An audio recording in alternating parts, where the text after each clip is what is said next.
Estamos en este sitio emblemático y querido de la ciudad de Buenos Aires, que lleva el nombre ilustre del padre Mujica, de Carlos Mujica, y estamos también inaugurando el ciclo de diálogos de Horizontes del Sur, un ciclo de urgencia, porque tenemos urgencia para salir a decir cosas en un momento muy grave, muy delicado y al mismo tiempo promisorio si uno mira ciertos datos de la realidad de nuestro país.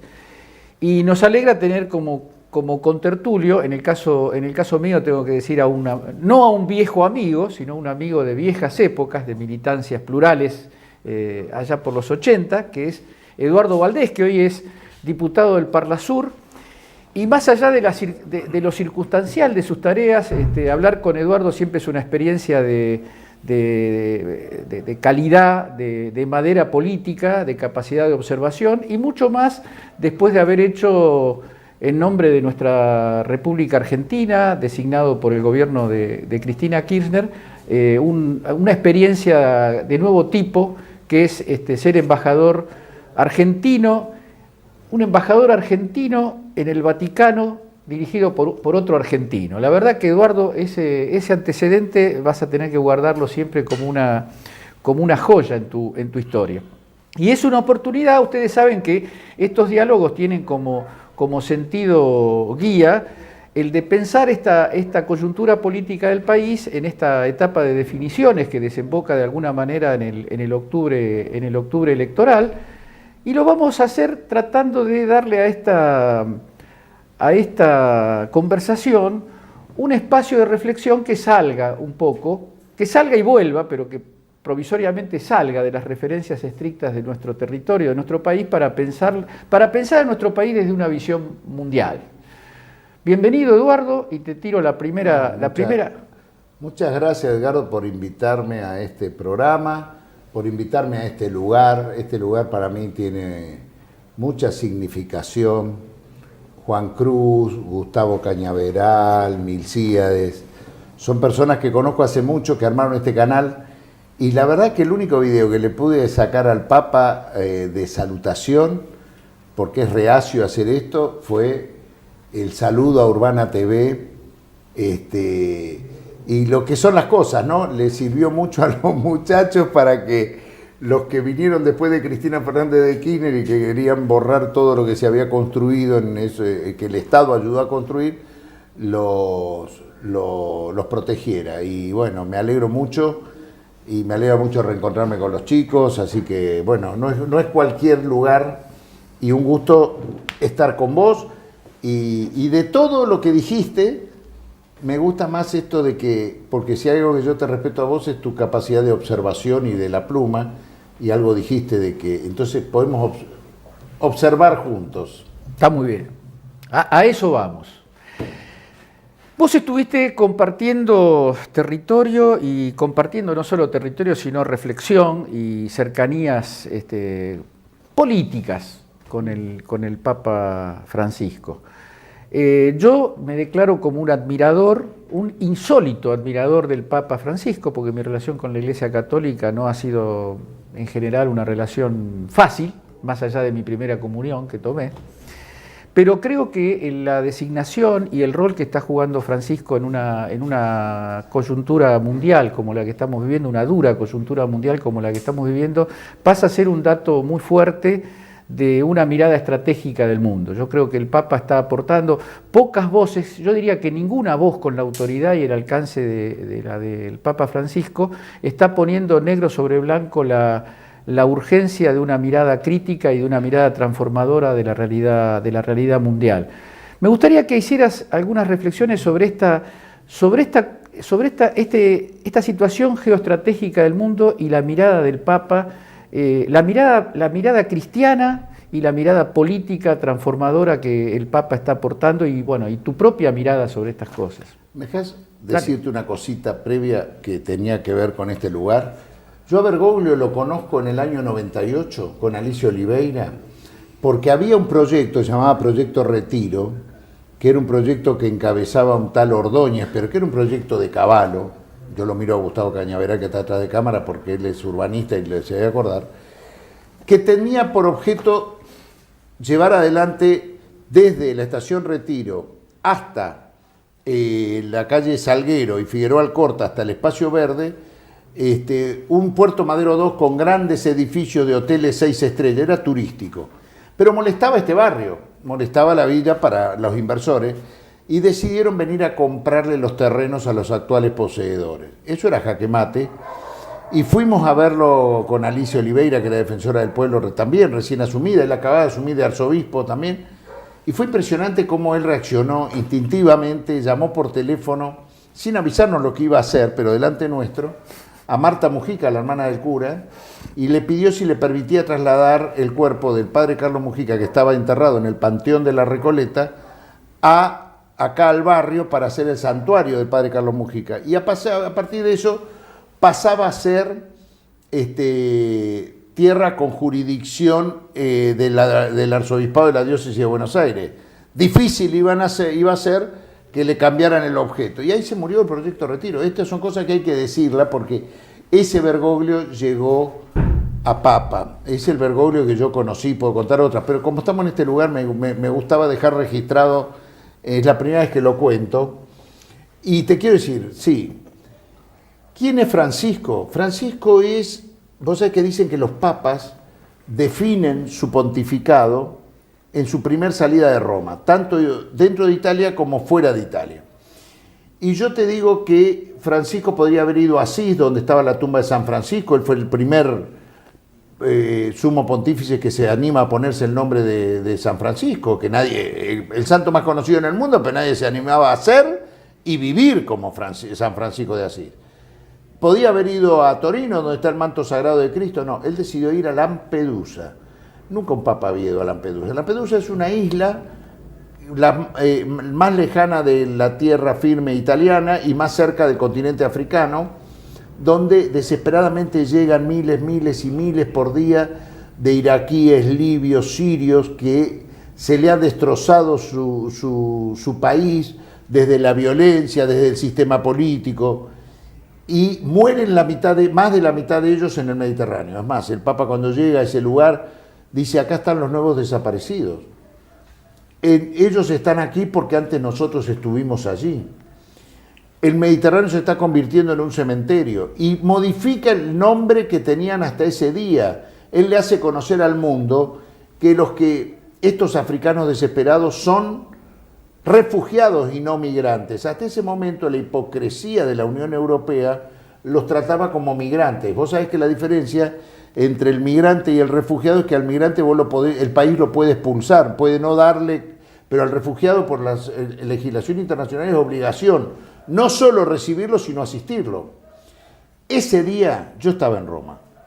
Crujió el sistema político italiano. Hasta ese día, qué grande Francisco, es italiano, no es argentino, lo amaban, hasta que él se metió con este tema, porque en Europa hoy ser musulmán es sinónimo de ser delincuente. Como antes en la etapa nazi ser judío era ser enemigo, ¿no? Francisco, ¿cuál es el primer viaje que hace fuera de Italia?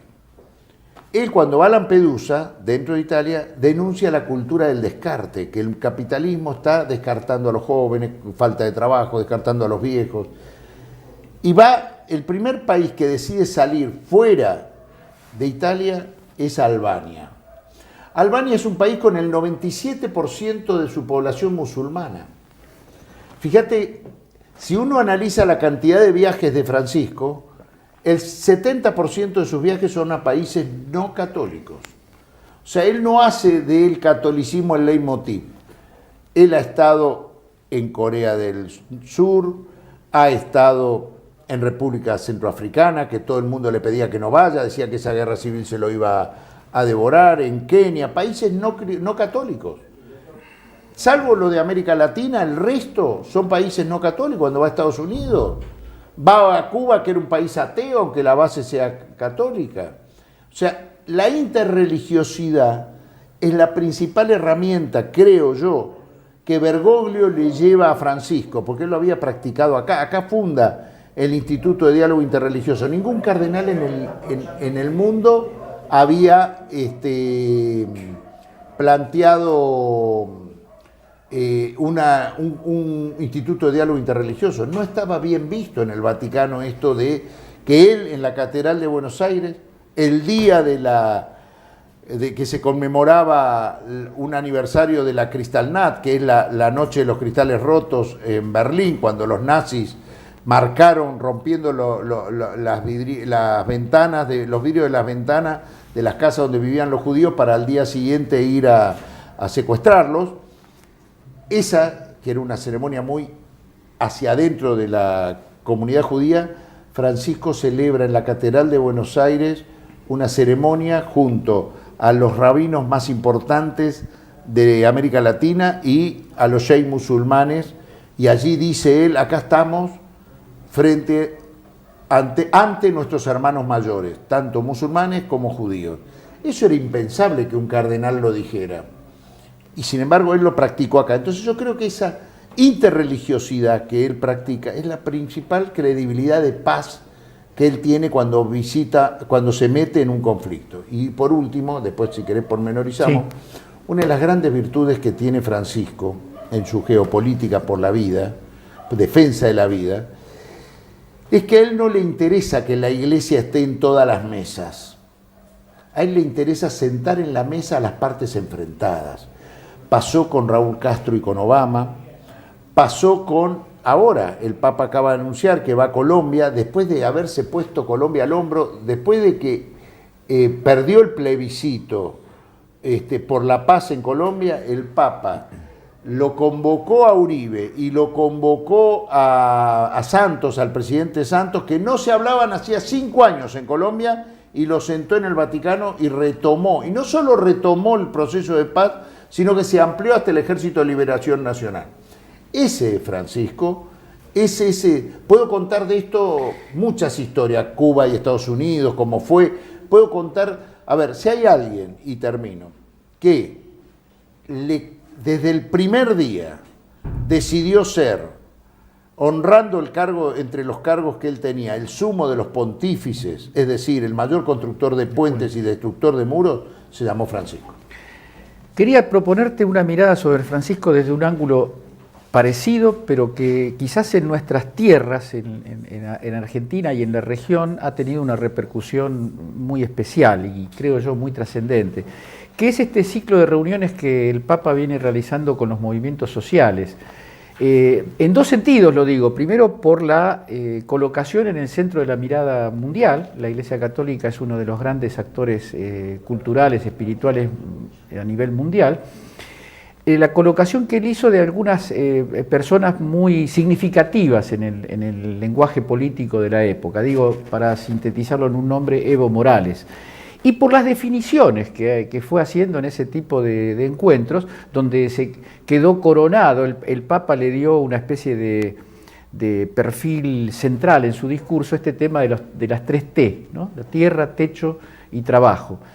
Me gustaría conocer de tu parte, así como contaste las repercusiones críticas, las repercusiones estremecidas que tuvo la visita a Lampedusa, ¿cómo se lee en ciertos ambientes conservadores, en ciertos ambientes refractarios a incorporar la cuestión social con la pasión que viene de muchos antecedentes de la Iglesia Católica, ciertamente?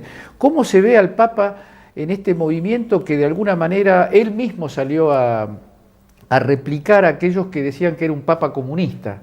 Y lo dijo diciendo que en ese sentido los que decían eso no habían leído, no habían conocido el mensaje de Cristo. Quería una reflexión sobre esa otra cara del Vaticano, que es la cara que de alguna manera tiene con ciertos sectores de nuestra cúpula eclesiástica una especie de interrelación que no tiene demasiado en cuenta, por lo menos desde mi perspectiva, el carácter del mensaje del Papa, ¿no?, en esta época. Yo te digo que Francisco pertenece a la Iglesia Latinoamericana, esa que en Medellín, que es el primer encuentro de los obispos latinoamericanos después del Vaticano II, toma la opción preferencial por los pobres. Y creo que él mira al mundo desde la pobreza. La visión geopolítica de Francisco es desde los pobres.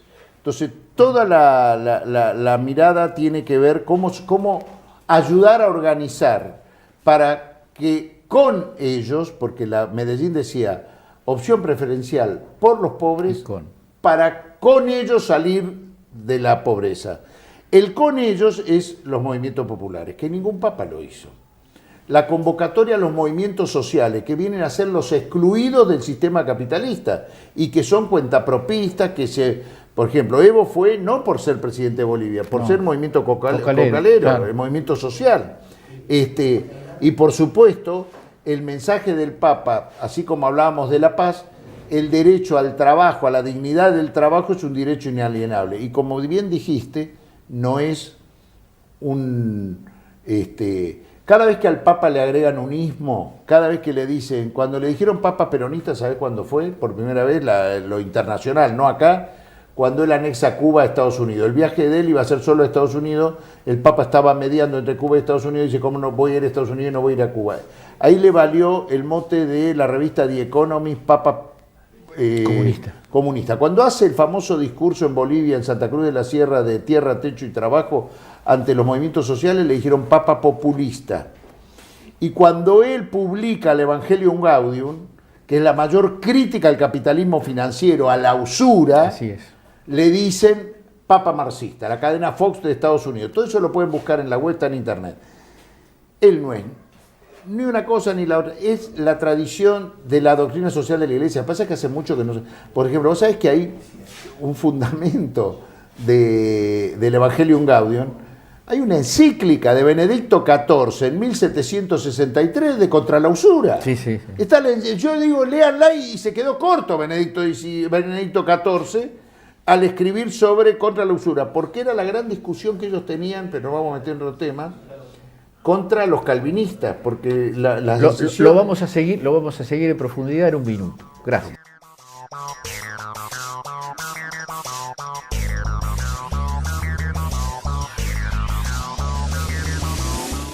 Eduardo, quería hacer una conexión entre estas definiciones pastorales del Papa. Estoy pensando en la que ya citaste, el Evangelium Gaudium y de Laudato Si, que incluso motivó una interesante movida de dirigentes peronistas de la que vos formaste parte, autodenominada en algún momento laudatistas. La red laudatista. La red laudatista. En realidad, ahí están hablando de los laudatos. Cuando yo oí hablar de los laudatos, dije, qué modesta esta gente se hace llamar los alabados. Pero bueno, eso es un detalle idiomático. Yo quería confrontar ese mensaje pastoral del Papa con la realidad de hoy de la Argentina, con el modo en el que se está plasmando en la Argentina algunas de las definiciones duras del Papa, cuando dice, esta economía mata, y cuando en una de las reuniones con los movimientos sociales dice que hablando de cuestiones del terrorismo, ¿no? Se habla de terrorismo religioso, dice el Papa, no puede ser terrorismo religioso porque si es terrorista no es religioso y si es religioso no es terrorista. Pero en esa definición, en el segundo encuentro en Roma con los movimientos sociales, el Papa va a decir que la principal base de sustentación del terrorismo es el capital financiero, es la dictadura del dinero. ¿Cómo pensar la Argentina de este año y medio gobernada por Macri desde esa hoja de ruta conceptual que ha propuesto el Papa? Vamos por parte. La Laudato. Para mí la encíclica del Papa de la Laudato Si, que es alabado sea, como decís, pero lejos estaban aquellos laudatistas. Está muy buena tu acotación, se las voy a decir, que sean alabados. Al contrario, creo que lo lindo que tiene ese grupo es que todos son servidores, servidores del otro, al prójimo. Pero fíjate que la Laudato dio vuelta al concepto del ambientalismo, ¿no? Muy parecido a aquel documento del modelo argentino de Juan Perón del 74. Que también incluyen ustedes en el documento. Bueno, ¿por qué? Porque vos no podés decir, lo dice el Papa en una de sus... Vos podés decir, no puede ser que vos digas no toquen a las ballenas y no decís nada con la invasión a Siria, con la invasión a Libia, a Irak.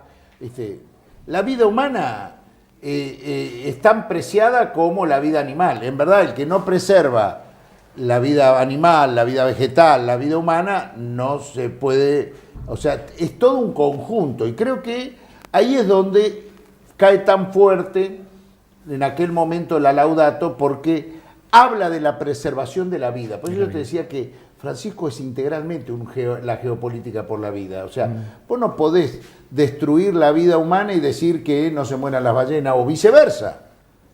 Y además una ecología que piensa en los pobres especialmente. Exactamente. Bueno, piensa en el ser humano concreto.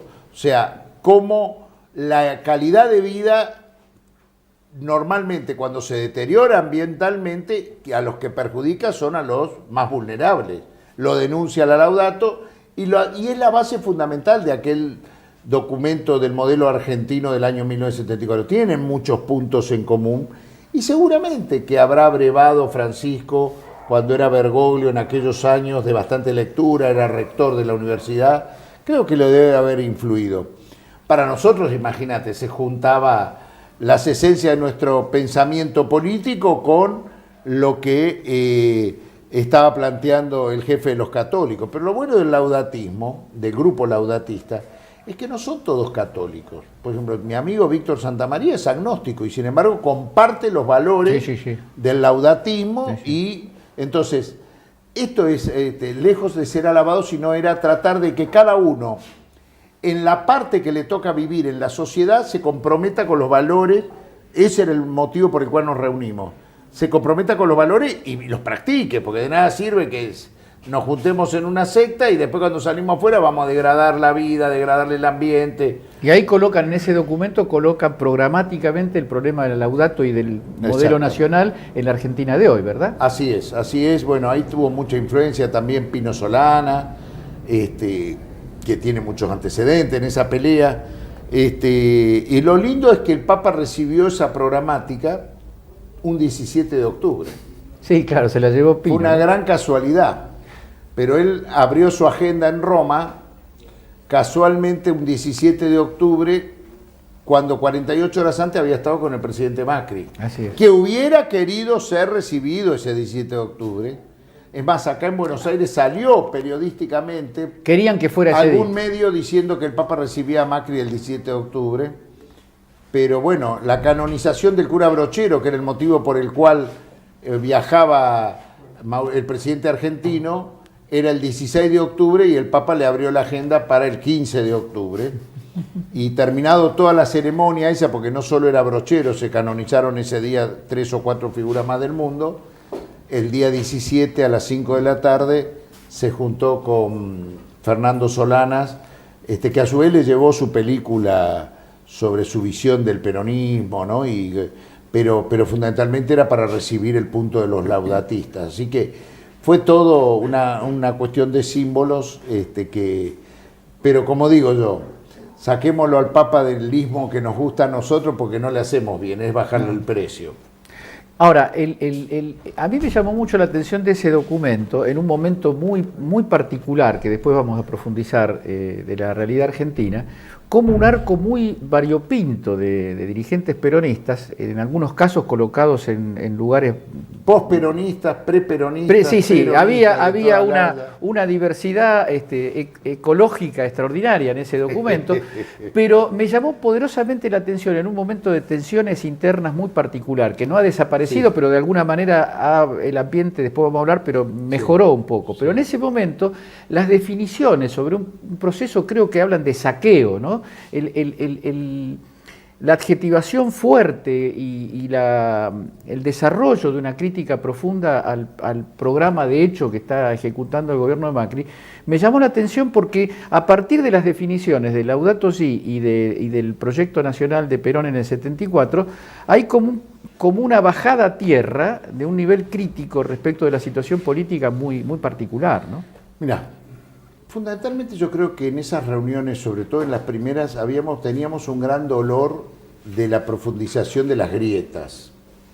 Mucho tuvo que ver en ver cómo podíamos desde cada uno de nosotros construir puentes algunos como yo, que viene de la frustración de que Francisco no había venido a la Argentina, y yo estoy dispuesto a que venga en el 17, en el 18, en el 19, haya elecciones, le favorezca a Mauricio Macri o no le favorezca al presidente en ejercicio, y me junté con Federico Pinedo, con varios del espacio, pero para construir un puente y mostrar que acá no es la grieta.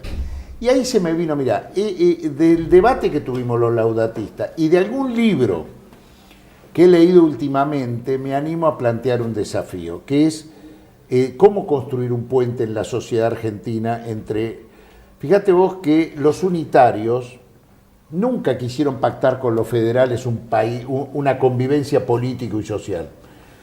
Digamos, parafraseando a ese gran historiador que yo respeto mucho, que es Hernán Brienza, él analiza la figura de Urquiza, que fue un federal que se traicionó primero a sí mismo, pero cuando Urquiza, que creía que podía pactar la Argentina unitaria con la Argentina federal, dijo ni vencedores ni vencidos, fue el primero y se lo llevó puesto el vendaval. Pasa lo mismo con Lonardi. Lonardi viene, lo derroca Perón, pero plantea ni vencedores ni vencidos. 2 meses duró, 2 meses, menos que Urquiza. O sea que siempre la continuidad histórica de los unitarios, pero también pasó con Perón. Fíjate vos, yo digo, ¿no era más importante que los radicales permanecieran en el recinto de la Convención Constituyente del 49 para que perdurara el artículo 37, 38, 39 y 40, que son las bases de la dignidad humana, el derecho al trabajador, el derecho a la ancianidad, y que no nos voltearan esa constituyente por decreto porque no estaba la oposición? Pregunto yo, Perón mismo no se equivoca cuando se abraza con Balbín, y acá ya estamos haciendo lo que nos gusta hacer a vos y a mí. Reflexión. Cuando se abraza con Balbín, que Julio Bárbaro lo reivindica tanto, yo no estoy de acuerdo. ¿Sabes por qué?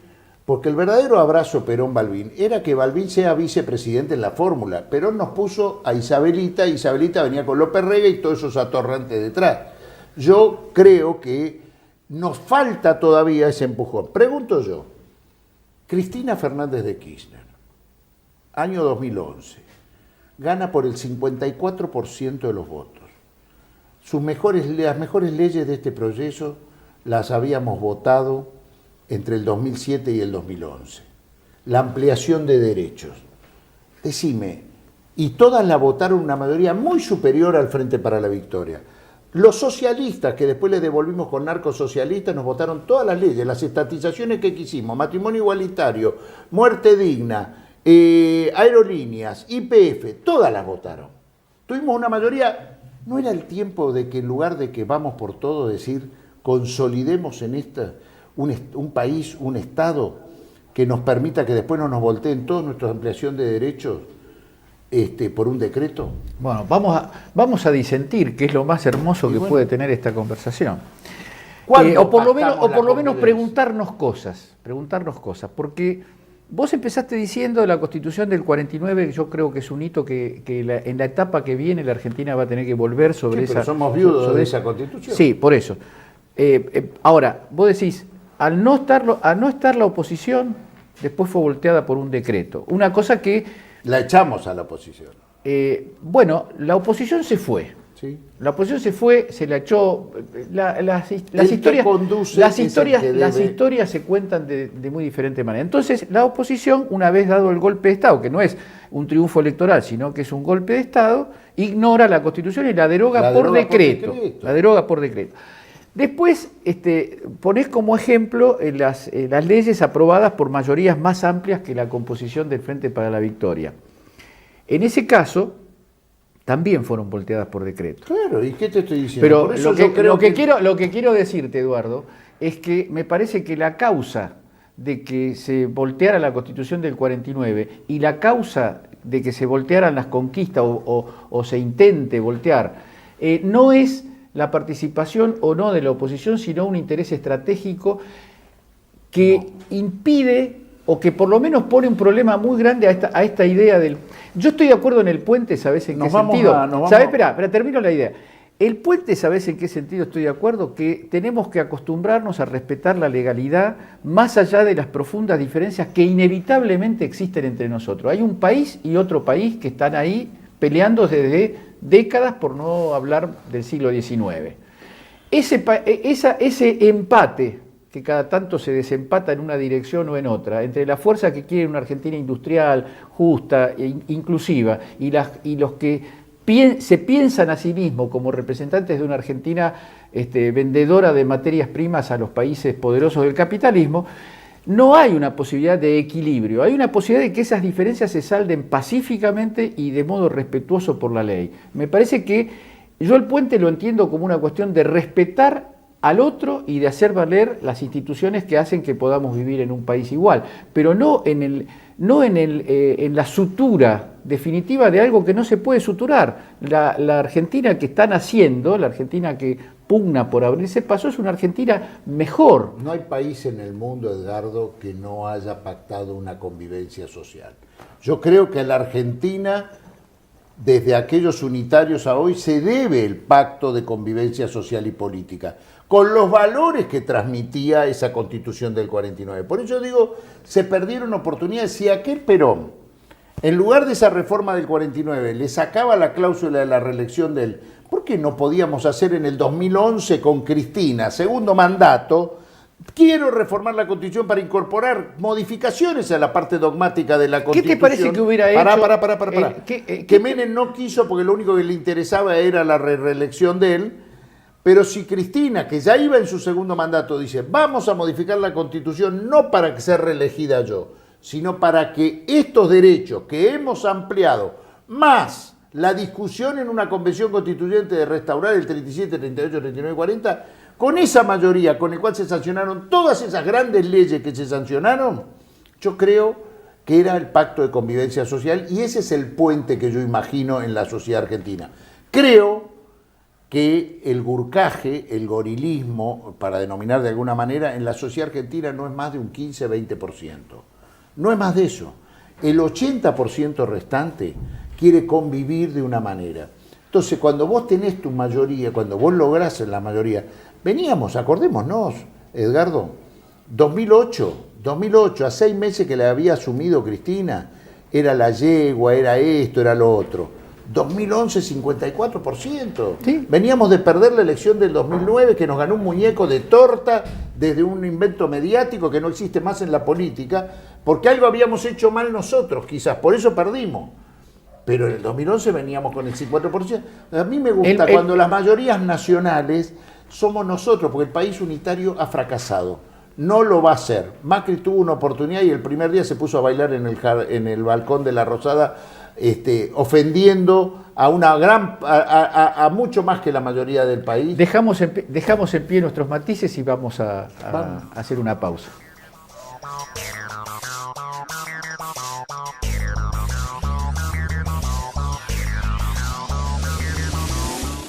Estamos en pie de discusión política, pero yo quería cortar camino y tratar de entrar en una sintonía, en una sintonía común con Eduardo. Vamos a entrar en el punto que inevitablemente desemboca en estas conversaciones. Tenemos la geopolítica y la situación del capitalismo financiero ilustrada por una figura global como el Papa Francisco. Tenemos la Argentina de estos días, que es la Argentina dramática que nos duele a todos, pero tenemos en nuestro horizonte inmediato, en nuestra mirada cercana, un acontecimiento que, en mi opinión, vos dirás si compartís, es muy importante, que son las elecciones de octubre. Digo, esto parece obvio que una elección legislativa de medio término sea importante, pero hay quien dice que la importante es lo que se juega en el 2019, que hay que reservar ciertos recursos para jugar fuerte en el 2019, y mientras tanto hay una serie de movimientos que todos los días traen novedades, reuniones de intendentes, vamos a decir así, el bloque intendentes de la provincia de Buenos Aires discutiendo la unidad del peronismo con otras fuerzas, impugnaciones mutuas. ¿Cómo ves este proceso? ¿Qué nos espera desde el punto de vista de una oposición seria al gobierno de Macri? Mira, Edgardo, yo creo que nosotros es fundamental que armemos un frente, un espacio en contra de estas políticas neoliberales. Nosotros tenemos que hacer, más que plebiscitar los 12 años que ya pasaron, plebiscitar la política actual, que es la que no da más, que es la que a nuestro sujeto histórico de representación, los más humildes, los más vulnerables, la están pasando muy mal. Y el panorama que se viene es peor. Entonces, me parece que si realmente creemos que queremos representar a los que queremos representar, tenemos que ir a abrir la cancha y armar, tener una virada frentista mucho más amplia aún que el Frente para la Victoria. Me parece, no se trata solo de juntar a los que ya estuvimos, se trata de mantener a los que ya estuvimos, acá algunos muchachos que ya no están, digamos. Que son militantes del poder, o sea, estuvieron con nosotros porque teníamos poder y cuando vieron que el poder cambió de mano siguen militando con ese poder. Y yo les doy nombre y apellido, no me achico. Grave error de nuestro proyecto de haber puesto a un tal Miguel Pichetto al frente de 12 años, el presidente del bloque de senadores, Abal Medina, jefe de gabinete de ministros durante el proceso de la presidenta Cristina Fernández de Kirchner, qué sé yo. Me duele mucho todo lo que ver cómo se comportan cuando vos tenés que mantener la coherencia de las convicciones que precisamente Néstor Kirchner, que fue quien nos condujo a la victoria en el año 2003, fue lo primero que sembró. No dejaremos nuestras convicciones fuera de la casa de gobierno, en las puertas de la casa de gobierno. Y entonces ver a estos muchachos que ahora quieren justificar con el nombre de gobernabilidad las cosas que están haciendo y que le están votando, te da... Pero bueno, nosotros lo que sí tenemos que hacer, yo prefiero reencontrarme en la calle y en el frente electoral con alguien que fue opositor durante mi gobierno, pero desde un lugar determinado, y vos sabés que que nunca va a dejar de representar lo que él representa, y no está tan lejos de lo que queremos representar nosotros, por ejemplo, como Claudio Lozano, que estos muchachos militantes del poder que vos los ves y no salen son expertos en armados legislativos, ¿viste? Nunca, lo de Pichetto ya es increíble, desde el gobierno de Carlos Menem que vienen interrumpidamente en el poder legislativo. Bueno, eso no puede suceder nunca más. Creo que en esa visión, y por supuesto no podemos ir con muleto. A mi entender, hoy sería un gravísimo error que Cristina Fernández de Kirchner no encabece el proyecto en la provincia de Buenos Aires. ¿Sabes por qué? Porque no hay 2019 sin 2017. Y de paso le digo al profesor, al politólogo profesor, discutamos un día que no hay peronismo, no hay kirchnerismo sin peronismo, y no hay 2019 sin 2017. Es decir, Cristina, que lejos mide 20, 25 puntos más que el segundo nuestro, no podemos dar el lujo de ir a jugar. Es tan importante el 17 que si nosotros perdemos el 17 no hay 19. Es mentira de los medios que, viste que lo están acomodando a Macri. No, puede perder el 17. Sí. Están acomodando el caballo. Están acomodando el discurso a la realidad. Nosotros no nos creemos eso, queremos el 2017. Siempre por las urnas, por si alguno después viste. Voy a juntar una serie de fragmentos con los que coincido 100% con vos, con la necesidad de una unidad amplia, con la necesidad de restaurar heridas con gente con la que por razones de la vida política quedamos en lugares diferentes, y quería hacer el centro en esa idea de que el enfrentamiento con el macrismo es el enfrentamiento con el modelo neoliberal del macrismo, es decir, que estamos hablando implícitamente de un programa de unidad, y también hablamos de los que desertaron, digamos. ¿No te parece a vos que hay como una necesidad de construir garantías, no garantías hacia adentro de la clase política, sino hacia el pueblo, en el sentido de que la presentación de nuestras listas, para decirlo de alguna manera, tienen que ser una fuerte seguridad para quien vota de que no se va a encontrar con gente que se sube a un tren que está dispuesto a abandonar a la menor de las dificultades. Es decir, si de lo que vamos a hablar, si de lo que vamos a hablar, y siempre en la misma dirección de lo que vos apuntás, si lo que vamos a hablar es de enfrentar legislativamente los intentos de precarizar el trabajo, de vender, de regalar nuestros recursos naturales, de someternos incondicionalmente a los poderes dominantes mundiales, ese equipo que tiene que asegurar la pelea legislativa tiene que dar garantías, ¿no? Es decir, me parece, hoy creo que Cristina ayer dijo, tenemos que tener un programa y después de tener ese programa tenemos que elegir a la gente que mejor lo represente. Me parece que un poco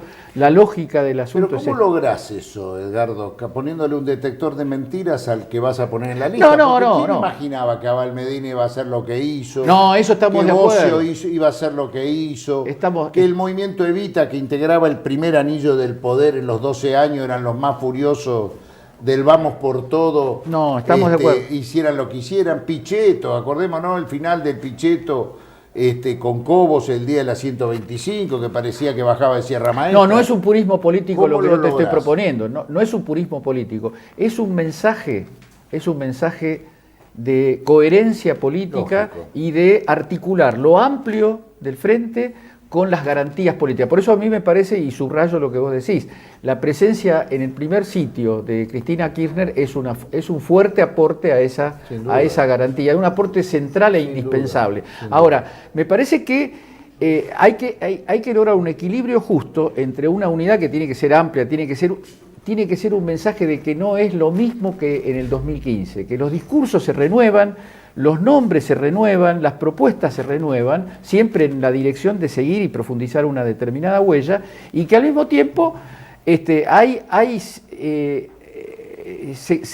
se coloca un color político, se coloca una síntesis política que apunta no apunta al pasado, pero respeta la continuidad con ese pasado. O sea, la verdadera autocrítica, que no hay ningún problema y es una necesidad, es una autocrítica que proyecta hacia el futuro un ciclo del movimiento popular más elevado y más profundo. No es esto que está acá, lo que hay antes nos sirvió. Me parece que ahí hay una distancia política que tiendo a pensar que lo que está ocurriendo en la provincia de Buenos Aires va a terminar en esa dirección.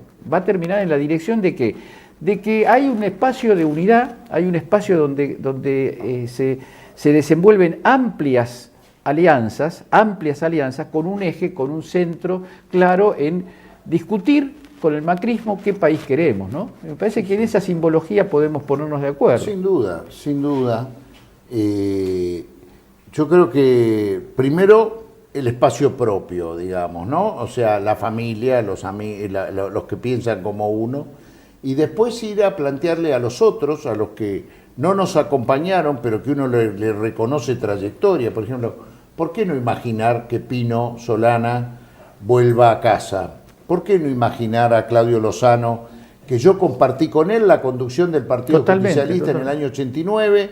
Estaba Germán Abdala, que lo veo entre los anuncios de este canal, estaba Chacho.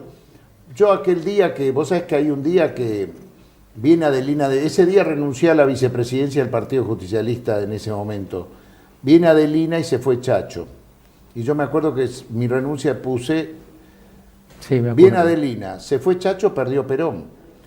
Y a nosotros nos hizo mucho mal aquel ingreso del ucedeísmo en el peronismo.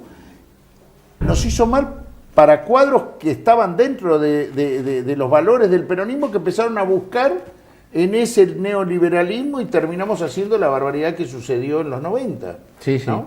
Todo eso con el argumento del famoso, de la interpretación de Perón hoy convertido en una especie de símbolo neutro de la gran unidad, el abrazo, el Perón herbívoro, como el propio Perón decía. Es una mitología que nos está haciendo daño. Igual también, vos sabés que esto para el politólogo, profesor, le digo, no sé cuántos minutos nos quedan, pero ahí voy a tirar. Yo tengo mis dudas si esa corrida financiera que hace que el presidente Alfonsín tenga que entregar el mando antes, se la hicieron a Alfonsín o a Menem. Porque Menem Sí, acababa de ganar sí. la elección con la América Morena, la Revolución Productiva, ¿no? Y creo que Menem intentó una pequeña resistencia cuando él nombra en su primer gabinete, hace un acuerdo con el grupo industrial más poderoso de la Argentina, que era el grupo Mi amigo Bujibor. Rashid sostiene esa. Bueno, sostiene es que esa yo versión. creo que sí. Y cuando se le muere Rapanelli o se le muere Roy, después viene Rapanelli, no anduvo, no era la misma, se había perdido el aura y el país se vuelve a hacer una hiperinflación y viene Hermón González que preparó el camino para Cavallo, digamos que se entregaron sin ganar. Te comprometo a seguir la conversación, a retomar los profundos acuerdos y las diferencias que han quedado, Sí. porque me parece de alto interés lo que estamos Con mucho conversando. Así que gusto. te agradezco mucho en nombre de este ciclo de diálogos. Bueno. Ha sido un grato momento. Gracias a vos, y para mí es un orgullo, porque me hubiera gustado ser alumno tuyo en las clases de la facultad, porque cuando te leo y cuando te miro por televisión sos de los que me provoca reflexiones. Muchas y es gracias. bueno reflexionar. Muchas gracias, Eduardo. No, gracias a vos.